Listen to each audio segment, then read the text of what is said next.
Bisa ngerembet nih. Warga panik saat menyaksikan api membakar lantai 2 sebuah warteg di kawasan Serdang Kemayoran, Jakarta Pusat siang tadi. Kencangnya tiupan angin membuat api cepat membesar, membakar bangunan 2 lantai tersebut. Diduga kebakaran diakibatkan hubungan arus pendek listrik. Berasal dari mana? Awal mulanya dari lampu listrik turun kan, saya kan taikin lagi, turun lagi. Duanya kita kan tolokan dulu, ambilin semua dari kulkas juga berburu semua kan. Tolokin lagi, tahu-tahu tuh di atas udah nyala gitu. Tapi yang ngasih tahu tuh orang seberang yang jaga itu Kotak Amal di seberang. Petugas Sudin Penanggulangan Kebakaran dan Penyelamatan Kota Jakarta Pusat yang tiba di lokasi langsung berupaya memadamkan api agar kebakaran tidak semakin meluas. Setengah jam kemudian api akhirnya berhasil dipadamkan. Meski tidak ada korban jiwa maupun luka, namun kerugian yang diderita pemilik warteg dan kios ditaksir mencapai ratusan juta rupiah. Dari Jakarta, Rani Sanjaya, iNews melaporkan. Polda Metro Jaya akhirnya menetapkan Firly Bahuri sebagai tersangka kasus dugaan pemerasan dan gratifikasi terhadap mantan Menteri Pertanian Syahrul Yassin Limpo. Penetapan tersangka Firly diumumkan setelah Polda Metro Jaya melakukan gelar perkara dan mengantongi cukup bukti. Telah dilaksanakan gelar perkara dengan hasil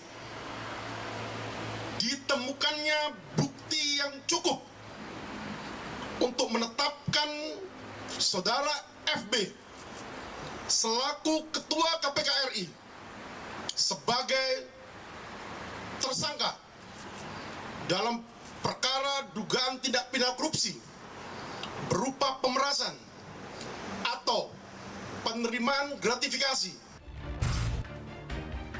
Jabatan Ketua KPK yang diemban Firly semestinya selesai sampai di sini. Karena dalam Undang-Undang KPK termaktub, pimpinan KPK yang berperkara harus diberhentikan sementara melalui keputusan Presiden. Status Firly saat ini masih sebagai Ketua KPK. Pegiat anti korupsi pun mendesak agar istana segera memberhentikan Firly. Presiden Jokowi yang tengah bertugas ke Papua menanggapi penetapan tersangka Firly Bahuri. Hormati semua proses hukum. Hormati semua proses hukum. Ya. Belum sepekan, Firly Bahuri menyampaikan pembelaan diri, membantah tuduhan menerima pundi-pundi $1 miliar Singapura. Dengan percaya diri, Firly menyebut situasi yang dihadapinya merupakan serangan balik dari koruptor. Saya ingin sampaikan kepada rekan-rekan semua dan segenap anak bangsa yang saya hormati. Ini adalah season. Saya menganggap bahwa koruptor melakukan perlawanan dan serangan balik kepada KPK, kepada para pihak yang melakukan pemberantasan korupsi. Yang pernah saya sampaikan dan tentulah kita kenal dengan sebutan when the corruptor strike back. Walaupun demikian, KPK tidak akan pernah lelah dan menyerah dalam rangka membersihkan negeri ini dari praktek-praktek korupsi. Tidak terima dengan penetapan tersangka, Firly melawan. Perlawanan Firly diungkapkan oleh pengacaranya dengan alasan alat bukti yang disita tidak pernah diperlihatkan dan terkesan dipaksakan. Ya, ini kita tidak berandai-andai, ya, tidak berandai-andai, dan kita juga tidak tahu, dan belum juga ada kepres dari Presiden. Dan sampai dengan saat ini, Pak Firly masih sebagai Ketua KPK, kan begitu, dan menjalankan tugas seperti biasa. Kemudian terkait dengan kegiatan koordinasi kepolisian tidak ada persoalan. Karena ini menyangkut lembaga, bukan person, pribadi-pribadi. Jadi kalau terkait kelembagaan, ya nggak ada terganggu. Sama saja kita berkoordinasi dengan Kementerian Pertanian, sekalipun menterinya sudah kita tetapkan tersangka dan kita tahan. Jadi, sama sekali nggak ada gangguan terkait dengan koordinasi kerjasama sinergi dengan pihak kepolisian. Jadi tersangka soal kasus dugaan suap ini tanggapannya seperti apa, Pak? Ya, kalau penegakan hukumnya kita serahkan kepada penegak hukum ya. Kalau kita melihat berita itu, maka ini alert buat kita semuanya. Bahwa pemberantasan KKN masih menjadi PR besar di Republik ini. Mudah-mudahan semuanya menjadi sadar dan para mereka siapapun yang akan berada pada posisi yang akan menentukan, memimpin, hati-hatilah pada soal ini. Reformasi 98 salah satunya mengingatkan pada kita semuanya agar KKN itu diberantas.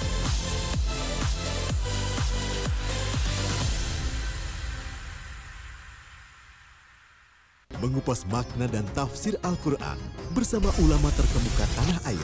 Kaumum min kaum khairun minal yadis sufla. Nggak bakal bisa dibayar oleh dunia dan seisinya. Jelas, lugas untuk kehidupan sehari-hari. Di antara yang merusak hati adalah buruk sangka. Wa aqimus shalah wa atuz zakah.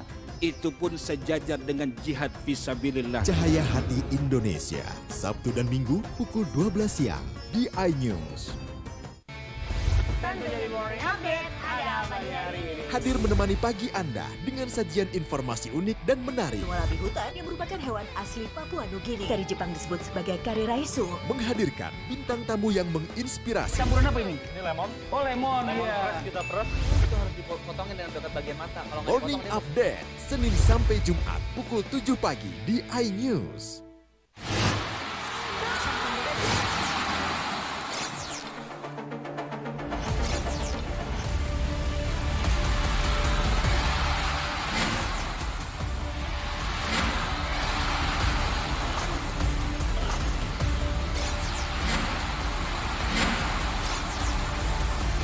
BWF ASEAN Tour 2023 live iNews, new home of badminton.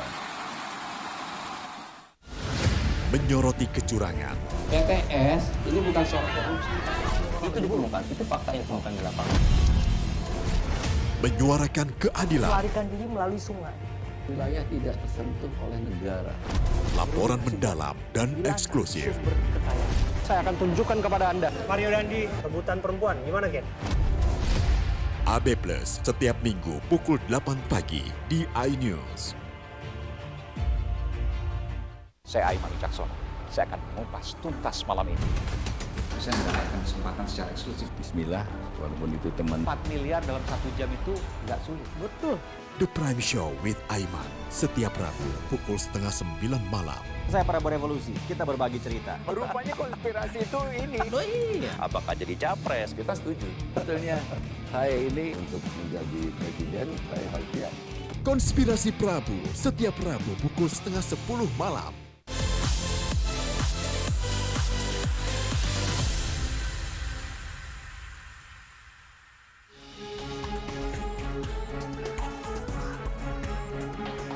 Aksi saling lempar antara petugas dan massa pengunjuk rasa terjadi saat demonstrasi di depan gedung DPR Jakarta. Sekitar 5.000 kepala desa yang tergabung dalam Asosiasi Pemerintahan Desa berunjuk rasa menuntut revisi Undang-Undang Nomor 6 Tahun 2014. Selain melempar botol air mineral, massa juga membakar spanduk dan mencoba masuk ke dalam gedung DPR. Mereka menyampaikan beberapa tuntutan seperti kebebasan pengelolaan dana desa dan perpanjangan masa jabatan kepala desa yang semula 6 tahun menjadi 9 tahun.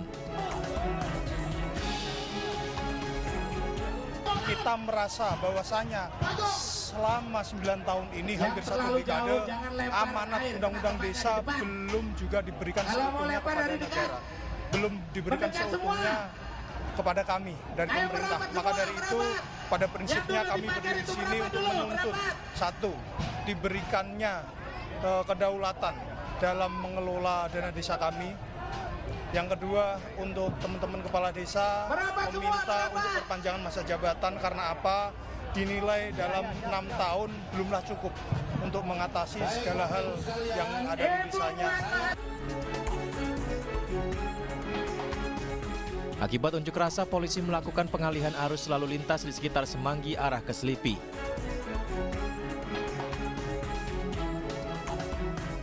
Dari Jakarta, Elsa Casey, Sadu Budi Santoso, iNews melaporkan.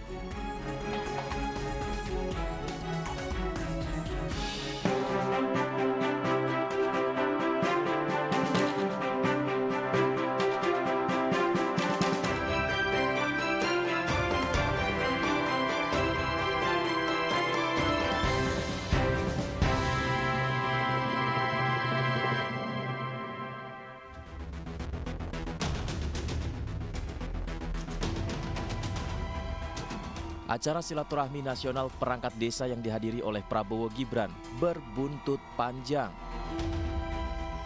Tim pemenangan nasional Ganjar Mahfud mencium aroma pelanggaran pada acara yang digelar pada 19 November yang lalu. Timbul beberapa pertanyaan. Salah satunya, mengapa di tanda pengenal peserta bertuliskan Desa Bersatu, Deklarasi Nasional mendukung Prabowo Gibran? Tanda pengenalnya seperti ini. Ya. Jadi tanda pengenal itu ada tulisan Desa Bersatu, Deklarasi Nasional Desa Bersatu untuk Indonesia Maju, dan kemudian ada foto Capres dan Cawapres Prabowo Subianto dan Gibran Rakabuming Raka. Kalau kepala desa dan perangkat desa, mereka yang mengorganize pertemuan itu ingin bersikap netral. Benarkah dugaan aparat desa secara struktur asosiasinya ada kecenderungan tidak netral? Menariknya dalam dialog iNewsroom kemarin, Ketua Asosiasi Pemerintah Desa Seluruh Indonesia, Arifin Abdul Majid, menyatakan ada oknum yang mengatasnamakan abdesi untuk kepentingan tertentu, padahal tidak memiliki legalitas. Ini sudah dikuatkan oleh Haki ya, mendapatkan sertifikat merek dari Kemenkumham yang kemarin dikeluarkan bulan Mei tahun 2023. Oke, artinya maksud Anda perangkat desa yang kemarin yang mengatasnamakan abdesi di sana bodong, artinya tidak memiliki legalitas? Sia kalau lihat secara aspek hukumnya itu nggak memiliki, karena tidak mungkin ada ganda kepengurusan. Biarpun mereka itu mengatasnamakan abdesi, coba lihat dulu mereka itu abdesi itu dasarnya apa. Arifin akan bertindak tegas jika ada yang mengatasnamakan abdesi, karena aparat desa tidak boleh terlibat dalam politik praktis. Dari situ kami udah teriak bahwa abdesi tidak mendukung itu, dan sekarang kejadian lagi. Ya mau tidak mau kita harus bertindak tegas. Hal senada disampaikan oleh Menteri Desa Pembangunan Daerah Tertinggal dan Transmigrasi, Abdul Halim Iskandar. Ia menyebut berbahaya jika perangkat desa tidak netral, karena perangkat desa lazim direkrut sebagai panitia penyelenggara pemilu di TPS. Dalam pemilu itu gimana? Harus netral atau? Harus netral. Iya, makanya dia kemudian KPPS itu kan dari mereka sebagian besar. Ya itu harus netral, loh enggak bahaya itu. Tapi tetap boleh punya hak pilih. Oh iya, semua punya hak pilih. Kecuali TNI kan. Apa? Nggak boleh. Secara aturan, netralitas aparatur sipil negara tercantum dalam Undang-Undang Nomor 6 Tahun 2014. Lantas, mengapa seolah aturan ini diterabas? Tim Liputan iNews melaporkan.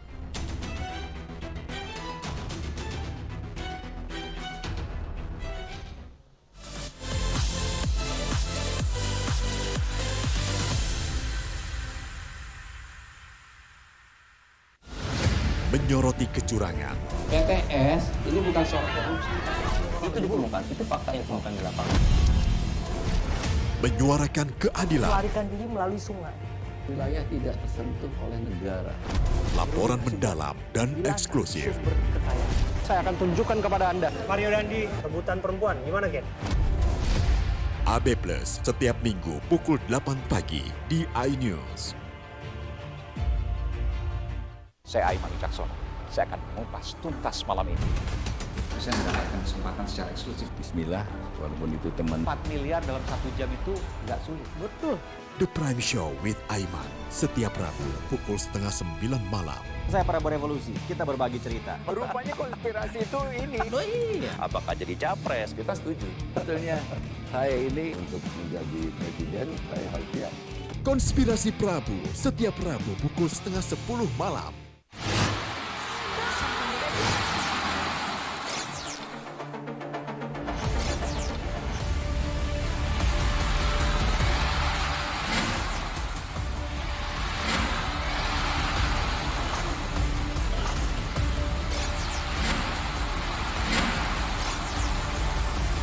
BWF ASEAN Tour 2023 live iNews, new home of badminton. Selamat datang di iNews Today. Lengkapi pagi Anda dengan update informasi terkini. Apa penyebabnya? Apakah karena aspal ruas jalan ini amblas membentuk lubang? Boleh nggak sih dikasih senjata? Nggak boleh. Saya punya di bawah supervisor. Kita akan langsung bergabung bersama Giselia Nurrahmat. Sejumlah bahan pokok mulai mengalami kenaikan. iNews Today, setiap Senin sampai Jumat pukul 10 pagi di iNews. Enak, bikin mata kita melek. Dan rasanya mantap. Temani weekendmu bersama program kuliner spesial. Kalaparan, eksplor gokil wisata kuliner. Hidden gem. Tempat makan yang jarang terekspos. Food Diary, mengupas sejarah kuliner dan viral. Ini enak banget. Saksikan kuliner spesial weekend, Sabtu dan Minggu, pukul 10 pagi di iNews.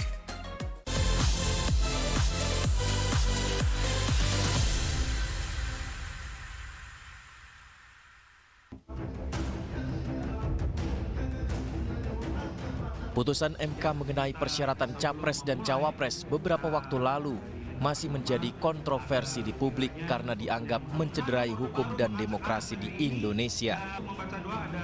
Hal itu membuat kawan Ganjar Mahfud 98 menggelar mimbar demokrasi di halaman Tim Koordinasi Relawan Pemenangan Presiden TKRPP di kawasan Menteng, Jakarta dengan menyerukan kembalikan reformasi dan menentang kembalinya Orde Baru.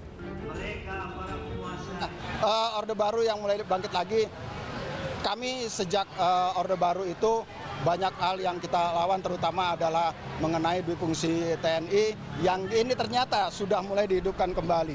Terus kemudian juga perlawanan kami terhadap KKN, kolusi korupsi dan nepotisme, itu juga mulai ada lagi muncul bakat-bakat dari kolusi korupsi dan nepotisme, dan itu harus kita lawan dan harus kita menangkan Ganjar Mahfud. Ya, kami dari gerakan pemenangan Ganjar Pranowo saat ini memang sangat fokus terhadap pergerakan kami sampai di akar rumput, di mana kami selalu menggunakan seluruh lapisan elemen masyarakat untuk memperjuangkan kemenangan Bapak Ganjar Mahfud. Dalam interval waktu kurang lebih 2 bulan ini, kita menghindari seluruh opini-opini publik yang akan mencederai kontestan kami, yaitu Pak Ganjar dan Pak Mahfud.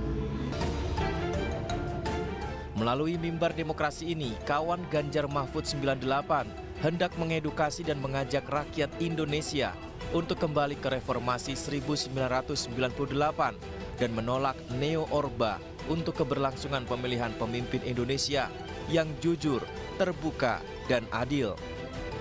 Dari Jakarta, Ismalia, Dede Rudi, Andri Setiawan, iNews melaporkan.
مباشر لنا نداء مباشر لنا بشكل عنيف.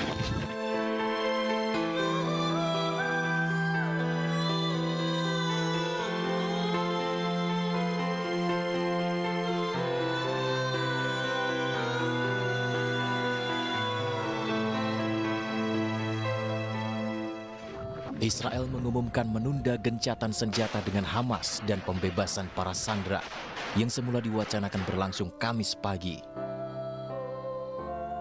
Gencatan senjata dan pembebasan sekitar 150 warga Palestina dan 50 warga Israel dikabarkan ditunda hingga Jumat 24 November 2023. Dalam laporan Associated Press, penundaan dikarenakan belum adanya penandatanganan antara kedua belah pihak. Bagaimanapun, Perdana Menteri Israel Benjamin Netanyahu sudah berjanji akan melakukan gencatan senjata. אפילו אחרי ההפוגה להשבת חטופינו, אנחנו נפסיק את המלחמה. אז אני מבקש להבהיר, אנחנו במלחמה ונמשיך במלחמה. נמשיך במלחמה עד שנשיג את כל היעדים שלנו. לחסל את החמאס, להשיב את כל חטופינו ונעדרינו, ולהבטיח שבעזה לא יהיה שום גורם שמאיים על ישראל. Sementara itu keluarga Awad yang tinggal di tepi barat Gaza masih tidak menyangka bahwa anaknya akan dibebaskan dari penjara Israel saat gencatan senjata berlangsung nanti. أنا إلهم أسبوع بيحكوا إن في صفقة أنا شوية يعني مستبعد يعني إنها بنورهين تطلع بهاي الصفقة إنها يعني قدس وإنهم متهمينها محاولة طعن بس يعني اليوم بس الصبح الساعة 5 الصبح يعني من كثر ما أجاني يعني اتصالات ويحكوا الاسم يعني هسه أنا متفائلة ومش عارف يعني شعور لا يوصف يعني.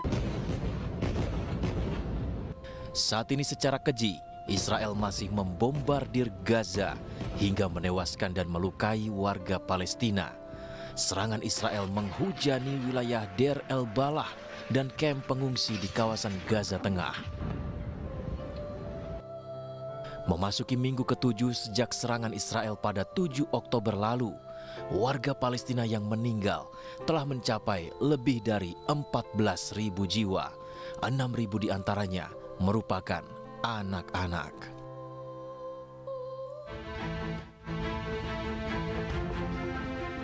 Mercy Indonesia mengklarifikasi kondisi 3 relawannya di Rumah Sakit Indonesia di Gaza, Palestina. Semula ketiga relawan Mercy, yakni Fikri Rofil Haq, Reza Aldila, dan Farid Zanzabil Al-Ayubi, dikabarkan hilang kontak. Mercy telah berhasil menghubungi ketiga relawannya dan memastikan kondisi ketiganya baik. Saat ini 3 relawan Mercy asal Indonesia tersebut masih menunggu dijemput oleh pihak yang akan mengevakuasi mereka. Ketua Mercy berharap selama menunggu proses evakuasi tidak ada serangan dari tentara Israel. Klarifikasi bahwa sekitar jam 6 kurang 30 ya, atau jam 5:30, kami mendapatkan kontak dari sumber kami dan kami juga langsung bisa berkomunikasi dengan salah seorang relawan yaitu saudara Reza, dan kami menanyakan informasi mereka dan kami sempat berbicara dengan mereka, dan Reza mengatakan bahwa sekarang mereka bertiga ada di RSI Gaza, ya, di Gaza di Beit Lahiyah, dalam kondisi yang sehat dan selamat, dan sekarang lagi menunggu proses evakuasi ke selatan. Sebelumnya 3 relawan Indonesia sempat dikabarkan hilang di Gaza, dilaporkan telah dapat dihubungi kembali dan dalam proses evakuasi ke Gaza Selatan. Hal ini disampaikan juru bicara Kemenlu, lalu Muhammad Iqbal. Diketahui bahwa informasi penangkapan relawan Mercy oleh tentara Israel tidak benar. Disebutkan bahwa Kemenlu sudah melakukan verifikasi ke sumbernya di Gaza dan baru saja mendapatkan informasi bahwa ketiga WNI tersebut seluruhnya masih berada di Rumah Sakit Indonesia di Gaza. Jadi tidak ada penangkapan oleh IDF di Gaza. Sebelumnya Israel memang menyerang ke rumah sakit Indonesia yang berada di Gaza. Sedikitnya 12 orang tewas dalam serangan Israel ke rumah sakit Indonesia di Gaza. Serangan itu juga mengakibatkan rumah sakit yang dibangun atas donasi masyarakat Indonesia hancur rata dengan tanah.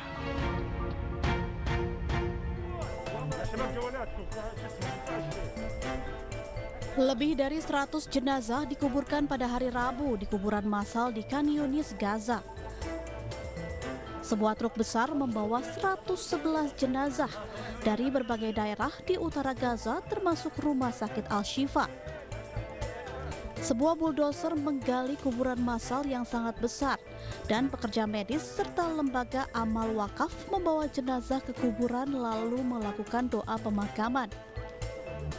اجت مقطوره من الجانب الاسرائيلي وكانوا المسؤولين هذاك تعيين التنسيق وتنسيق رام الله معنا على تواصل وسلمونا الكونتينر وقالوا لنا هذول جثث 111 جثه منهم من قدام اللي من الشفا وبعدهم في كمان من الشفا في حواجز بينهم والثالثه من بيت حنون من جنب المقبره. يجري الان كما ترون في هذا المشهد المهيب دفن هذه الأجساد في هذا القبر الجماعي لحدوث حالة من التحلل لغالب الأجساد إكراما لهم. يجري الآن في هذا المكان دفنهم في قبر جماعي واحد في محافظة خان يونس وهم طبعا من أبناء محافظات شمال غزة ومحافظة غزة. Lebih dari 11.000 warga Palestina tewas. 2/3 dari mereka adalah perempuan dan anak di bawah umur. Kementerian di Gaza mengatakan pihaknya tidak dapat memperbaharui penghitungannya sejak 11 November karena keruntuhan sektor kesehatan. Namun jumlah korban jiwa meningkat tajam sejak saat itu. Rumah sakit terus melaporkan kematian akibat serangan setiap hari, seringkali puluhan kematian dalam satu waktu. Jumlah tersebut belum termasuk 2.700 orang yang dilaporkan oleh PBB, diperkirakan terkubur di reruntuhan. Israel dan Hamas menyetujui gencatan senjata selama 4 hari dalam perang yang menghancurkan Gaza. Gencatan senjata meningkatkan harapan akan berakhirnya perang yang dipicu oleh tindakan balas dendam Hamas atas kekejian pendudukan ilegal Israel. Kini memasuki minggu ke-7, perang telah meratakan sebagian besar wilayah Gaza, memicu gelombang kekerasan di tepi barat yang diduduki secara ilegal, dan menimbulkan kekhawatiran akan konflik yang lebih luas di Timur Tengah. Lebih dari 1,7 juta warga Palestina terpaksa mengungsi akibat perang, dan banyak jika bukan sebagian besar tidak dapat kembali ke rumah mereka karena kerusakan parah di wilayah utara dan berlanjutnya kehadiran pasukan Israel di sana.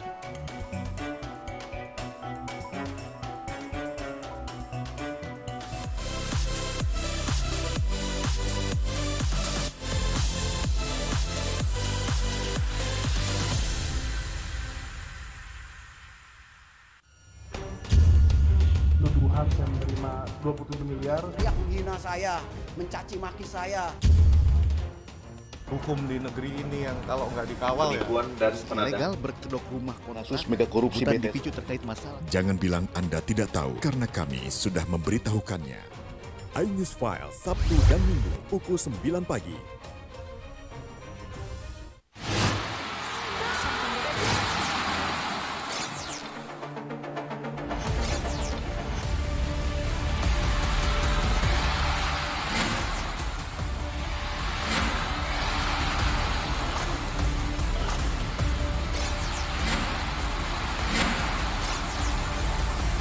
BWF ASEAN Tour 2023 live iNews, your home of badminton.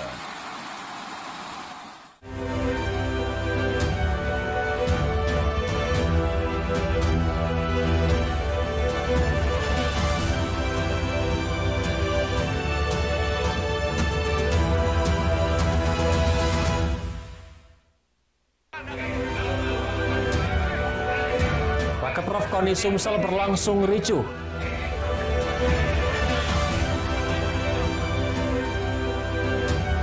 Kisruh kepengurusan internal DPC P3 Palembang.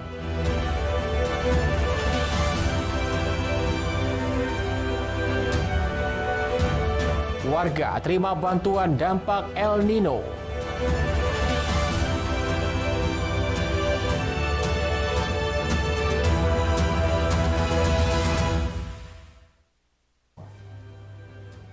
Selamat pagi, apa kabar pemirsa? Senang sekali saya dapat menjumpai Anda dalam iNews Sumsel akhir pekan. Beragam informasi lainnya selama satu pekan terakhir telah kami siapkan dan kami rangkum untuk Anda. Bersama saya, Ari Kristianto, inilah iNews Sumsel akhir pekan. Selengkapnya.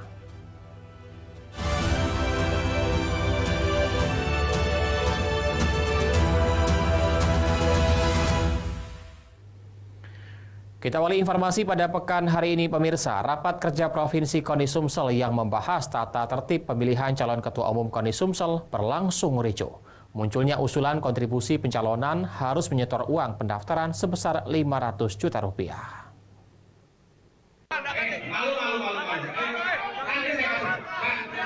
Suasana ricuh dan ketegangan ini tak bisa dibendung karena terjadi pro kontra persyaratan pendaftaran calon ketua umum KONI Sumatera Selatan. Kabid Hukum KONI Sumsel Misnan Hartono menyesalkan kericuhan dalam Raker Prof KONI Sumsel tersebut. Menurutnya, di awal rapat pembahasan berjalan lancar hingga tiba persyaratan calon ketua umum KONI Sumsel sesuai ADART.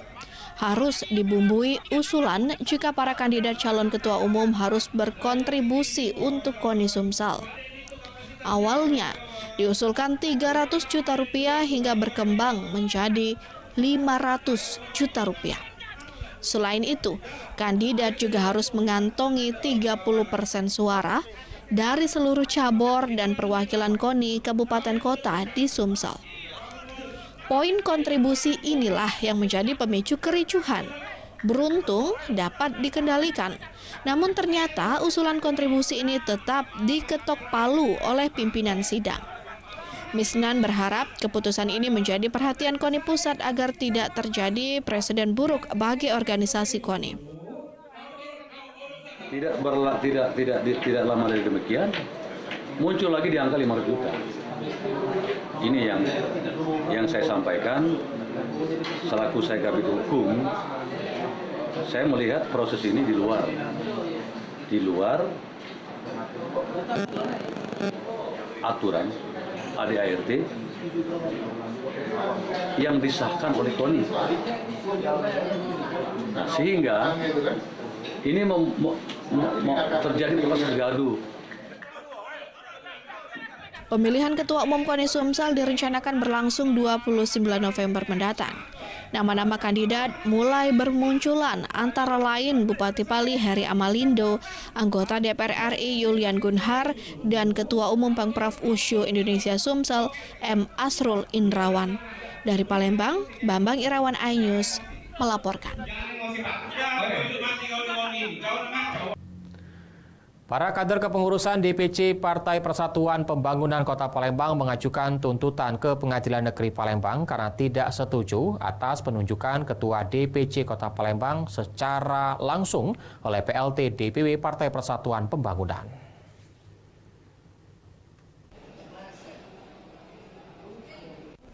Para pengurus dan kader DPC P3 Kota Palembang melakukan tuntutan gugatan kepada Ketua DPC yang ditunjuk secara langsung oleh PLT Ketua DPW Partai Berlambang Ka'bah tersebut. Menurut para kader dan pengurus, penunjukan ini ilegal karena tanpa musyawarah terlebih dahulu sesuai ADART partai. Ketua OKK DPC P3 menganggap penunjukan langsung oleh Ketua DPW adalah ilegal karena tidak sesuai dengan ADART. Melalui kuasa hukum, Ketua Organisasi Kaderisasi dan Keanggotaan DPC P3, penunjukan ini sangatlah mencederai peraturan hukum yang ditetapkan oleh partai.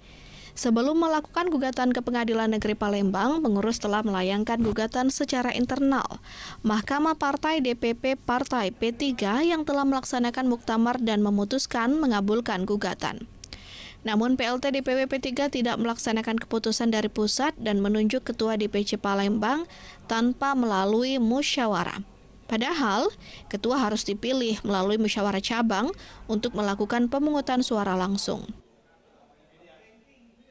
Sepertinya gugatan kami yang dilakukan di Mahkamah Partai itu tidak dilaksanakan. Dalam artian setelah dari situ sudah ada petunjuk dari DPP untuk menunjuk salah satu orang di DPP menjadi PLT di DPC Kota Palembang, akan tetapi PLT yang ditunjuk oleh DPP tidak melaksanakan aturan main ataupun ADRT PO yang berlaku di Partai Persatuan Pembangunan saat ini. Awalnya dari SK PLT yang tidak sama sekali menjalankan aturan itu. Berdasarkan ADART dan PO yang ada, yang namanya muscap tetap melaksanakan musyawarah cabang. Karena turunan dari ADART itu berdasarkan dari muktamar, muswil, muscap, musancap, dan musran.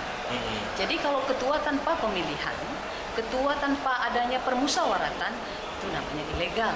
Apalagi ketua yang langsung ditunjuk tanpa adanya permusyawaratan lebih lanjut. Dari Palembang, Ahmad Syaiful, iNews melaporkan. Masyarakat Desa Sukadamai, Kecamatan Tanjung Lago, Banyuasin mendapatkan bantuan PKH sebesar Rp600.000 sekaligus bantuan dampak El Nino. Merasa mendapatkan durian runtuh, kaum ibu rumah tangga antusias datang ke kantor desa.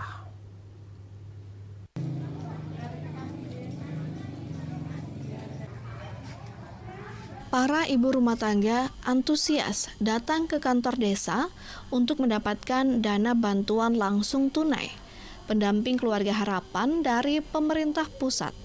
Mereka dengan sabar mengantri di halaman kantor desa, sembari menunggu panggilan dari petugas pencairan sebesar Rp600.000.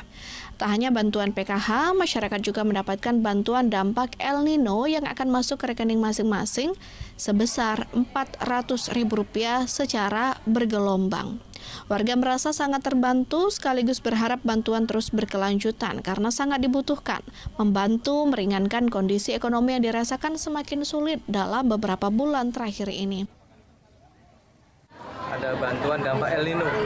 Dampak El Nino yang juga lagi tahap pengecekan di desa.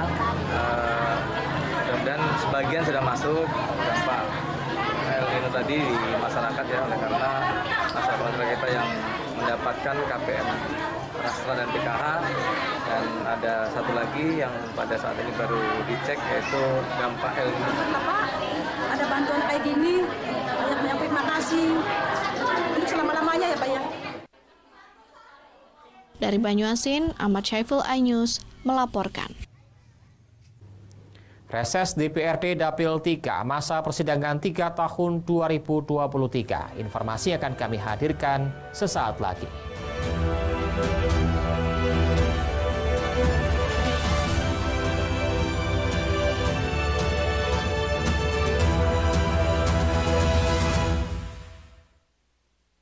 Saya Aiman Wicaksono. Saya akan mengupas tuntas malam ini. Saya mendapatkan kesempatan secara eksklusif. Bismillah, walaupun itu teman. 4 miliar dalam 1 jam itu nggak sulit. Betul. The Prime Show with Aiman, setiap Rabu pukul 8:30 malam. Saya Prabowo Revolusi, kita berbagi cerita. Rupanya konspirasi itu ini. Oh iya. Apakah jadi capres? Kita setuju. Betulnya saya ini untuk menjadi presiden, saya harus siap. Konspirasi Prabu, setiap Rabu pukul 9:30 malam.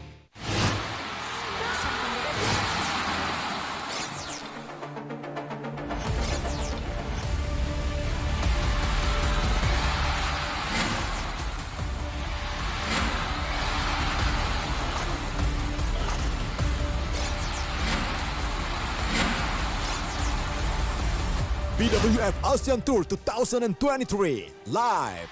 iNews, new home of badminton.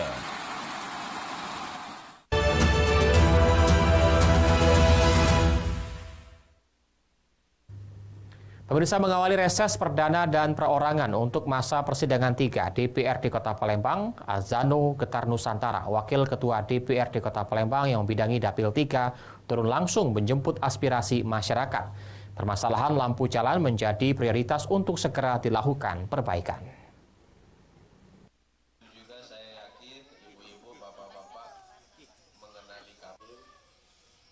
DPRD Kota Palembang menggelar reses serentak di penghujung tahun 2023 dalam persidangan 3. Reses perdana dan perorangan Azano Getar Nusantara membidangi Dapil 3 yang meliputi Ilir Timur 1, Ilir Timur 2, dan Ilir Timur 3 turut langsung menyambut aspirasi masyarakat di Jalan Ratu Sianum, Lorong Kenanga RT 37 nomor 58 Kelurahan 3 Ilir, Kota Palembang. Dalam pertemuan tersebut banyak hal yang tersampaikan, mulai dari kerusakan infrastruktur, jalan yang berlubang hingga saluran drainase yang telah mengalami kerusakan. Tak kalah pentingnya lampu jalan yang kini menjadi bulan-bulanan warga. Akibat banyak yang padam tepat di jalan yang rentan akan tindak kejahatan. Menurut Adzanu, permasalahan lampu jalan kian disoroti warga. Hingga saat ini, hampir 1.000 titik lampu jalan yang mengalami kerusakan. Pihaknya telah berkoordinasi dengan pemerintah kota dan akan mengupayakan segera mungkin untuk penyelesaiannya. Titik lampu jalan yang mati itu banyak sekali kemungkinan dampak negatif, dampak kriminalnya. Tadi disampaikan kalau lampunya gelap, lorongnya itu gelap ya, rawan begal, rawan kecelakaan ya.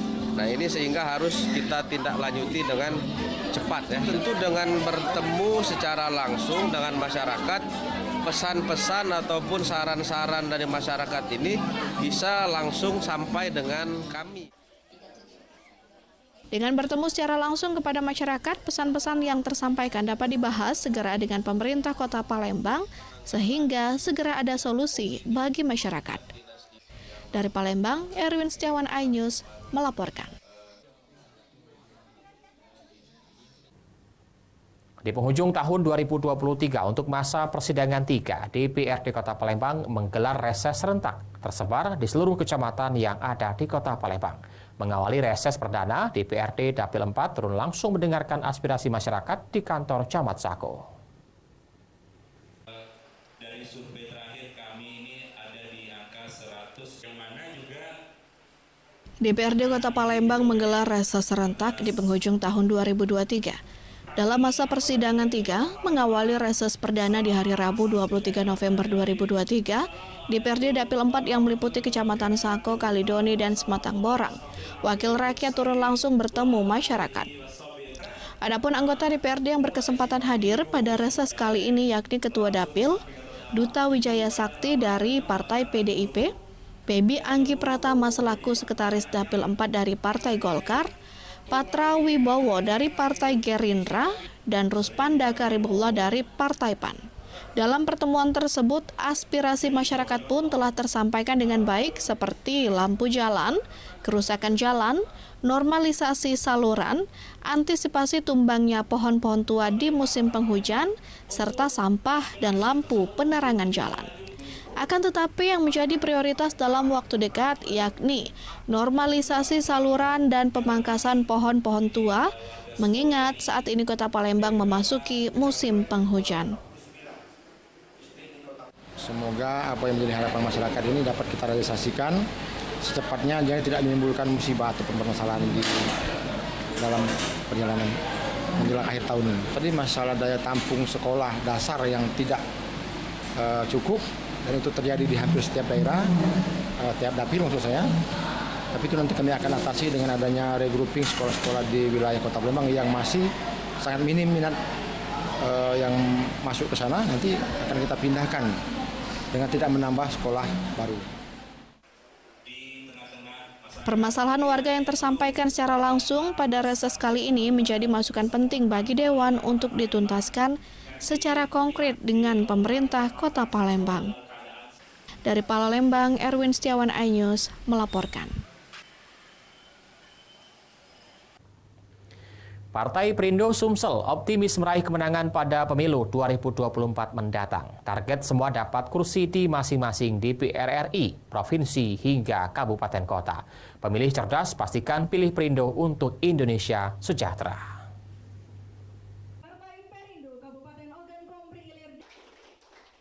Partai Perindo merupakan salah satu partai yang lolos dan ikut perhelatan pada pemilu 2024. Partai yang dipimpin Haritano Sudibyo ini optimis bisa meraih kemenangan pada pemilu 2024. Begitu juga di Provinsi Sumatera Selatan, Perindo terus berkibar dan bertekad untuk memenangkan pemilu 2024 dengan target 2 digit, termasuk di kabupaten-kabupaten kota yang ada di Provinsi Sumatera Selatan. Apalagi mengingat Perindo memiliki program yang begitu pro rakyat, maka dipastikan pemilih cerdas akan melirik Partai Perindo. Semua kader Perindo harus bergerak kompak, solid, dan loyalitas, mampu menjadi penyalur aspirasi masyarakat. Sosialisasi hingga ke pelosok desa untuk terus maju meraih kemenangan. Khusus OI-OKI, saya targetkan akan mendapatkan kursi yang berlipat-lipat dari yang ada sekarang. Artinya solid, kekompakan. Solid, kompakan itu bagian daripada yang syarat pokok untuk menang. Dan inilah hari ini kita membangun komunikasi yang instan, yang kuat antara caleg di seluruh tingkatan. Harapannya Bang? Harapan kita target 2 digit di semua tingkatan itu akan tercapai. Perindo Sumsel siap berjuang dan menangkan pemilu 2024 demi Indonesia sejahtera. Perindo menang, Perindo sukses, Perindo lolos ke Senayan. Dari Ogan Komering Ilir, Fitriadi iNews melaporkan. Pemirsa, usai jeda kami akan segera kembali dengan informasi. Ribuan buruh akan turun ke jalan.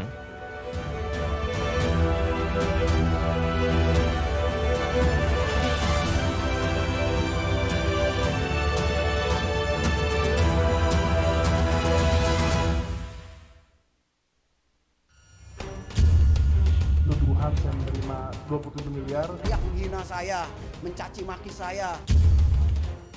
Hukum di negeri ini yang kalau nggak dikawal dan ilegal berkedok rumah kasus mega korupsi dipicu terkait masalah. Jangan bilang Anda tidak tahu karena kami sudah memberitahukannya. iNews File Sabtu dan Minggu pukul 9 pagi.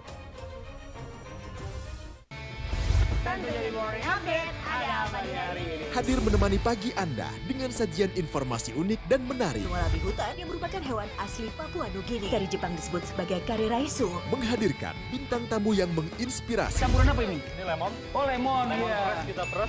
Itu harus dipotongin dengan dekat bagian mata. Kalau Morning Update, Senin sampai Jumat pukul 7 pagi di iNews.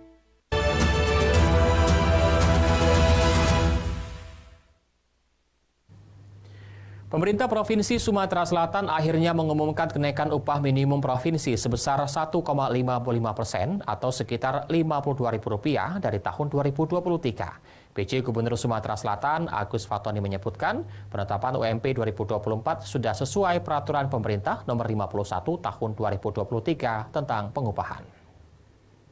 Rekomendasi Dewan Pengupahan. Setelah dilakukan rapat bersama Dewan Pengupahan Provinsi Sumatera Selatan pada 16 November 2023, pemerintah Provinsi Sumatera Selatan akhirnya resmi mengumumkan kenaikan upah minimum provinsi sebesar 1,55% atau sekitar Rp52.000 pada tahun 2024 mendatang. Penjabat Gubernur Sumatera Selatan Agus Fatoni menyebutkan penetapan UMP 2024 sudah sesuai peraturan pemerintah nomor 51 tahun 2023 tentang pengupahan. Jika pada tahun 2023 UMP Provinsi Sumatera Selatan sebesar Rp3.404.177, maka pada tahun 2024 mendatang UMP menjadi Rp3.456.874. Besaran UMP Provinsi Sumatera Selatan telah ditetapkan dalam Surat Keputusan Nomor 889/KBTS/Disnakertrans/2023. Ada 3 poin. Yang pertama, UMP telah ditetapkan sesuai dengan besaran yang telah disebutkan sebesar 1,55% pada tahun 2024. Kedua, UMP Provinsi Sumatera Selatan berlaku pada pekerja kurang dari 1 tahun. Untuk pekerja lebih dari 1 tahun dapat disesuaikan. Dan ketiga, perusahaan dilarang mengurangi atau menurunkan upah. Bahwa untuk upah minimum provinsi itu sebesar Rp3.456.874. Hari ini sudah diumumkan, kemarin ditetapkan. Pengumuman yang pertama, upah minimum seperti saya sampaikan tadi. Yang kedua, upah minimum ini berlaku untuk pekerja kurang dari 1 tahun, sehingga apabila lebih dari 1 tahun tentu tidak mengikuti ini. Upah yang telah diumumkan oleh Bapak Gubernur Rp3.456.874, jadi diperkirakan naik sekitar 52.000. Kalau prosentasenya 1,55. Ini sudah keputusan bersama seperti yang sampaikan oleh Bapak Gubernur. Di hadapan sejumlah kepala dinas tenaga kerja di wilayah Provinsi Sumatera Selatan, penjabat Gubernur Sumatera Selatan juga menegaskan perusahaan yang telah menetapkan upah melebihi dari yang telah ditetapkan pemerintah dilarang menurunkan upah kepada para buruh atau pekerja. Dari Palembang, Muhammad Riza Falevi, Ayus melaporkan.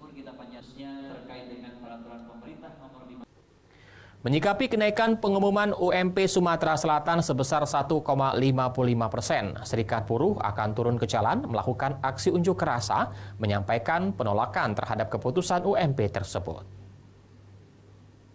Dan pengumuman upah minimum provinsi. Penetapan kenaikan UMP Provinsi Sumatera Selatan sebesar 1,55% atau sebesar Rp52.669 pada tahun 2024 menuai protes dari Federasi Serikat Buruh Niaga Informatika Keuangan Perbankan dan Aneka Industri dari Konfederasi Serikat Buruh Seluruh Indonesia Kota Palembang. Tingginya inflasi yang terjadi saat ini membuat penetapan UMP sebesar 1,55% dinilai masih jauh dari tuntutan buruh yang meminta kenaikan upah sebesar 15% pada tahun 2024 mendatang. Ketua FSB Nikuba KSBSI Kota Palembang Hermawan menyebutkan ribuan buruh akan melakukan aksi unjuk rasa menyampaikan penolakan terhadap keputusan UMP yang telah ditetapkan pemerintah tersebut. Hal itu dipicu dengan merangkak naiknya sejumlah kebutuhan bahan pokok saat ini. Ya, kalau harga naik ini saja kita sudah tambah miskin buruh Sumsel. Kenaikan upah maksimal hanya 1,5%, ternyata inflasi ini kan dari 2,2 sampai 3%. Itu aja udah ada artinya gap antara kemampuan daya beli dengan kenaikan upah yang akan diterima oleh buruh. Rencana kapan kita mungkin akan turun ke jalan, Pak? Ya, kami sudah pastikan dengan anggota dan kawan-kawan juga buruh, ada beberapa serikat itu sekitar tanggal 27 November hari Senin nanti. Pentolan buruh Kota Palembang ini akan menyampaikan tuntutan subsidi untuk buruh sebesar Rp300.000 atau dengan memberikan bantuan bahan pokok beras sebanyak 20 kg setiap bulan kepada para buruh atau pekerja agar kebutuhan pangan mereka tidak mengurangi upah. Dari Palembang, Muhammad Riza Falevi, Ayus melaporkan. Pemirsa, informasi tadi mengakhiri jumpa kita pada pagi hari ini. Saya Ari Kristianto mewakili teman-teman yang bertugas mengucapkan terima kasih atas kebersamaan Anda. Selamat pagi dan selamat beraktivitas.